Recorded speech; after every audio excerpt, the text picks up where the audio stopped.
ਬੜੇ ਬੜੀਆਂ ਕਿਸੇ ਕਹਾਣੀਆਂ 2 ਨੰਬਰ ਪੀਰਾਂ ਦੇ ਤੁਸੀਂ ਵੀ ਸੁਣੇ ਹੋਣੇ ਤੇ ਮੈਂ ਵੀ ਸੁਣੇ ਸਨ, ਪਰ ਤੁਹਾਨੂੰ ਮੈਂ ਹੁਣ ਸੱਚਾ ਕਿੱਸਾ ਸੁਣਾਉਣਾ। ਮੇਰੇ ਇੱਥੇ ਬੰਦੇ ਸਨ ਲੱਗ ਗਈ ਤਲਕ ਵਾਲੇ ਸਨ ਤੇ ਉਹਨਾਂ ਦੇ ਕੋਈ ਮਾੜੇ ਦਿਨ ਆ ਗਏ। ਜ਼ਿੰਦਗੀ ਦਾ ਹਿਰ ਫੇਰ ਰਿਜ਼ਕ ਦਾ ਥੋੜਾ ਬਹੁਤਾ ਵਾਧਾ ਘਾਟਾ ਹੁੰਦਾ ਰਹਿੰਦਾ, ਕਦੀ ਜ਼ਿਆਦਾ ਆ ਜਾਂਦਾ ਕਦੀ ਥੋੜਾ ਆ ਜਾਂਦਾ। ਜਿਸ ਤਰ੍ਹਾਂ ਹੁਣ ਕਣਕ ਨਾ ਬਣਿਆ ਵੇ ਉਦੋਂ ਵੀ ਇੰਝ ਹੀ ਬਣਿਆ ਉਹਨਾਂ ਨਾਲ ਵੀ ਨਾ। ਉਹ ਇਸ ਤਰ੍ਹਾਂ ਵੀ ਉਹਨਾਂ ਦੇ ਪੀਰ ਨੂੰ ਸੱਦ ਲਿਆ, ਪੀਰ ਸਾਹਿਬ ਆ ਜਾਓ। ਪੀਰ ਸਾਹਿਬ ਆ ਗਏ ਜੀ ਅੱਲਾ ਅੱਲਾ ਕਰਨ ਵਾਸਤੇ। ਪੀਰ ਉਹਨਾਂ ਦੇ ਘਰ ਆਏ।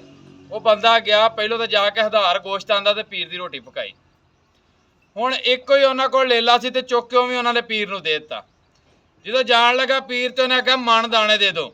ਮਣ ਦਾਣੇ ਚੁੱਕੇ ਤੇ ਉਹ ਵੀ ਉਹਦੀ ਗੱਡੀ ਦੀ ਡਿੱਗੀ ਧਰ ਦਿੱਤੇ ਤੇ ਨਾਲ ਚੇਲਾ ਸੀ ਤੇ ਉਹਨੇ ਆਖਿਆ ਕੁਝ ਧਿਆਨ ਕਰੋ, ਪੀਰ ਸਾਹਿਬ ਗੱਡੀ ਤੇ ਆਏ ਨਾ, ਤੇਲ ਦੇ ਪੈਸੇ ਵੀ ਦੇ ਦੇਵੋ।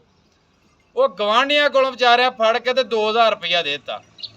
ਮੈਂ ਸਾਰੀ ਸੂਰਤ ਹਾਲ ਵੇਖੀ, ਮੈਂ ਕਿਹਾ ਗੱਲ ਵਾਕਿਆ ਹੀ ਉਹ ਕਿਸੇ ਨੇ ਸੱਚੀ ਕਹੀ ਸੀ ਵੀ ਪੀਰ ਦੇ ਹਾਲਾਤ ਬਦਲ ਗਏ ਮਰੀਜ਼ ਦੇ ਸਿਰੋਂ।